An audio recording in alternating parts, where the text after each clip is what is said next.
आज हम गीता के 17वें अध्याय पर चर्चा करेंगे। भगवान कृष्ण ने गीता के 16वें अध्याय में देवी संपदा और आसुरी संपदा का तफसील से वर्णन किया है। अर्जुन 17वें अध्याय के पहले ही श्लोक में भगवान कृष्ण से पूछते हैं कि हे भगवान, जो शास्त्र विधि नहीं जानते मगर पूरी श्रद्धा से देवताओं की पूजा करते हैं, उनकी स्थिति क्या होती है? सात्विक, राजस या तामस? वैसे तो सभी पंथों में 3 का ही गणित है। सनातन धर्म में ब्रह्मा, विष्णु, महेश है। ईसाई धर्म में परमात्मा और उसका बेटा ईसा मसीह और बीच में पवित्र आत्मा। महात्मा बुद्ध के 3 शरण और महावीर जैन के 3 रत्न। सत्व, रजस, तमस, इनके तीनों के स्वभाव अलग अलग हैं। तमस का स्वभाव है कुछ न करना पड़े। रजस का स्वभाव है ऊर्जा, गति, और जितने भी उपद्रव हुए हैं, किए हैं बड़े योद्धाओं ने, सिकंदर है, नेपोलियन है, चंगेज खान है, हिटलर है, ये सब रजस से हुए हैं। और जो सात्विक हैं वो सब्र, संतोष, संतुलन और इस किस्म का उनका दया, क्षमा ये है। अब आज जो हम पूर्ण रूप से अगर बात करें तो कोई भी व्यक्ति ना सत्व होता है, ना रजस होता है, ना तमस होता है। आपने देखा होगा, सुबह इंसान प्रार्थना करता है, शांत स्वभाव होता है, उस वक्त जो सत्व है उसके ऊपर अधिकता होती है। और दिन को वो दुकान पे बैठा होता है या अपना नौकरी कर रहा होता है तो उस वक्त उसमें रजस का ज़्यादा प्रभाव होता है। और फिर जब रात को वो सोने लगता है या सोता है तो कुछ ज़्यादा खाकर या कुछ इस किस्म की चीज़ें खाकर सो जाता है तो रात को उसको तमस जो है वो घेर लेता है। सत्व जो है वो देवताओं की पूजा करते हैं और जो रजस हैं वो यक्षों की पूजा करते हैं और जो तमस हैं वो भूत प्रेत, चमत्कारों और काम वासना की तरफ जाते हैं।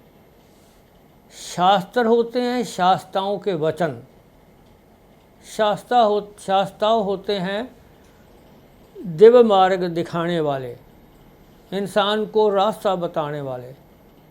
शास्त्र भूल से बचाते हैं और शास्त्रा जो हैं गुरु हैं, ज्ञानी हैं, वो मार्ग बताते हैं। तो इस तरह जो भगवान कह रहे हैं कि चैप्टर 6 में कि अधिक सोना, श्लोक नंबर 16 और 17, और कम सोना, अधिक जागना और कम जागना, अधिक जागना और कम सोना, ये दोनों ही गलत है। और इसी तरह वो कहते हैं कि अधिक खाना और कम खाना, ये भी गलत है। इंसान को बैलेंस में रहना चाहिए। आप अधिक खाओगे तो तमस का प्रभाव हो जाएगा, कम खाओगे तो फिर आपकी जो सेहत है वो उस किस्म की उसको ताकत नहीं मिलेगी। जो तमस है वो अंधकार की तरफ ले जाता है और जो रजस है वो आधी अधूरी रोशनी की तरफ ले जाता है, और जो सत्व है वो पूर्णिमा की रात, ये सात्विक या सत्व की बात है। तो आप भी कोशिश करो अंधकार से निकलकर आधी अधूरी रोशनी और फिर पूर्णिमा की रात की तरफ जाओ। तमस का जो भोजन है वो बासी होता है, सड़ा गला होता है, और रजस का जो भोजन है वो रस देने वाला लवण युक्त होता है, और जो सात्विक का भोजन है वो बिल्कुल शांत करने वाला, आरोग्य और ताज़ा होता है। आपको पता होगा कि जो ये जठराग्नि है, जिसको हम पेट की अग्नि कहते हैं, अगर इसको ताज़ा भोजन मिले तो ये जल्दी वो डाइजेस्ट हो जाता है, और अगर बासी भोजन हो तो वो उतना जल्दी जो है वो डाइजेस्ट नहीं होता। हमारे शरीर की जो ज़रूरतें हैं जब वो पूरी हो जाती हैं तो फिर हमारी जो मन की ज़रूरतें शुरू होती हैं, और उसके बाद फिर आत्मा की ज़रूरतें शुरू होती हैं।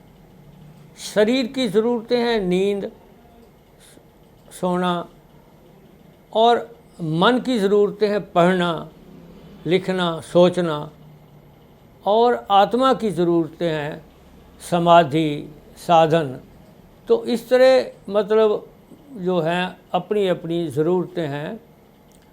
17वें चैप्टर में भगवान 12वें श्लोक में कहते हैं कि यज्ञ जो हैं वो 3 प्रकार के होते हैं।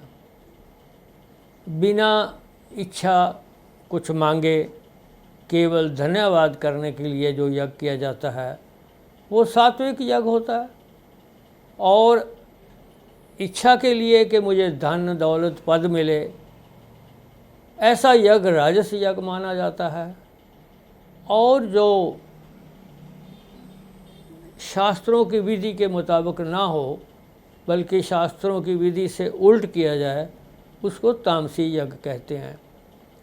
तो हमें जो है गुरु का ज्ञान, माता पिता की सेवा, ये सब करना चाहिए, और अहंकार को त्याग देना चाहिए, और पवित्रता और अहिंसा रखनी चाहिए। यही शरीर के तप हैं।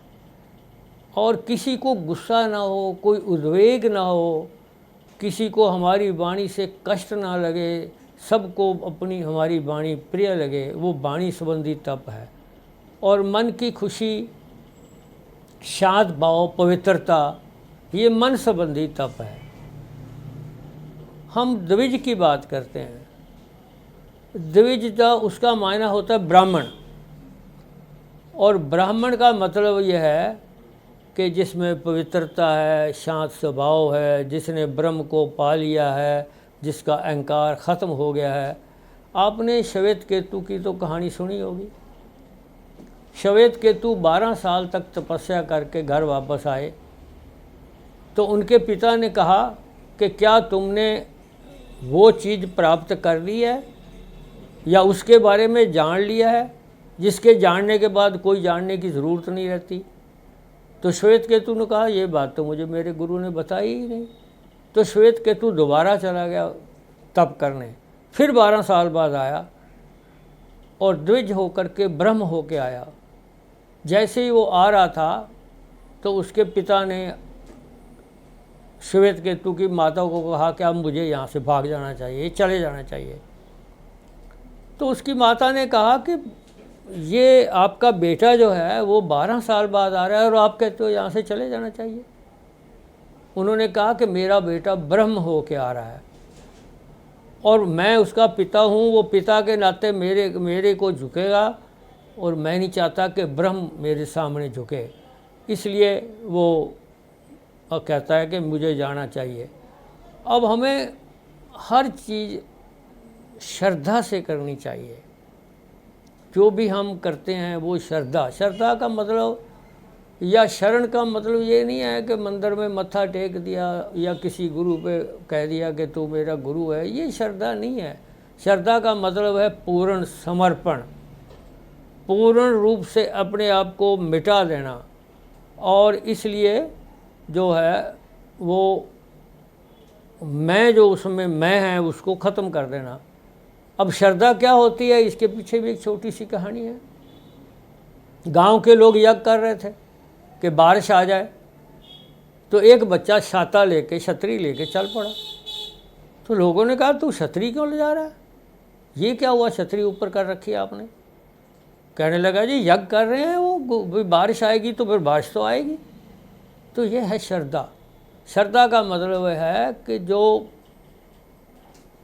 बिल्कुल ही अपने आप को मिटा देना और जो कुछ सोचना भाई मैं गुरु ही गुरु है या मेरा भगवान ही भगवान है। तो जो फल की चिंता नहीं करता, अर्जुन तू भी फल की चिंता मत कर, क्योंकि फल तेरे वश में नहीं है। फल का तो देना है नहीं देना है ये तो मेरा काम है। क्या पता कल को क्या हो जाना है, तुझे राज मिलना है या वनवास मिलना है। इसलिए फल की चिंता मत करो और अपना करो।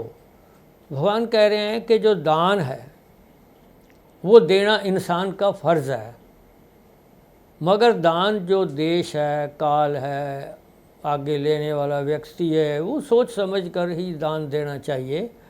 जो दान बिना कुछ वापस लिए कि मेरा दान दूंगा और तो मेरा ये हो जाए, मेरा ये काम हो जाए, वो दान जो है वो सात्विक दान नहीं है। सात्विक दान तो ये है कि मुझे कुछ भी नहीं चाहिए, बस दान देना चाहिए, वो सात्विक है। और जिसमें ये हो कि मेरा ये काम बन जाए, मैं ऊंचा हो जाऊं, मेरे को धन मिल जाए, वो राजस दान है। और जो दान तिरस्कार से दिया जाए वो तामस दान है। इस तरह जो मतलब वो दान है, दान भी सोच समझ कर करना चाहिए। दान देने में भी आनंद आता है। अगर आप सोच समझ कर दान देंगे तो आपको भी आनंद आएगा। ओम तत्सत, ये 3 शब्द हैं और तीनों ही नाम हैं। तत् का मतलब है दैट, ओ। ये भगवान कृष्ण ही गीता में कह रहे हैं कि ओम तत्सत, दैट, ओ। अदरवाइज हर धर्म में भगवान को तू करके कहा गया है, क्योंकि उसमें अपना तो नज़र आता है, मगर भगवान कृष्ण ने दैट कहा है। हमारे जो सारे शास्त्र हैं वो ओम से ही शुरू होते हैं और ओम में ही समाप्त हो जाते हैं। और इसी तरह जो हमारी ज़िंदगी है वो भी ओम से ही शुरू होती है और ओम में ही समा जाती है। भगवान कृष्ण इस अध्याय के अंत में कहते हैं कि बिना श्रद्धा के दिया दान, किया यज्ञ, सब असत्य हैं और ना वो इस लोक में लाभदायक हैं, ना वो आगे के लोक में लाभदायक हैं। सब कुछ मिट जाएगा परंतु सत्य नहीं मिटेगा। जो सदा है वही परमात्मा है। अर्जुन तू बीच में से हट जा, अपने आप को मिटा दे, समर्पण कर दे, अपनी मैं को ख़त्म कर दे। ये मान के मैं नहीं हूँ, बस तू ही तू है, वही है, जो कुछ है वही है। यही है ओम तत्सत। आज बस इतना ही। ओम शांति। धन्यवाद।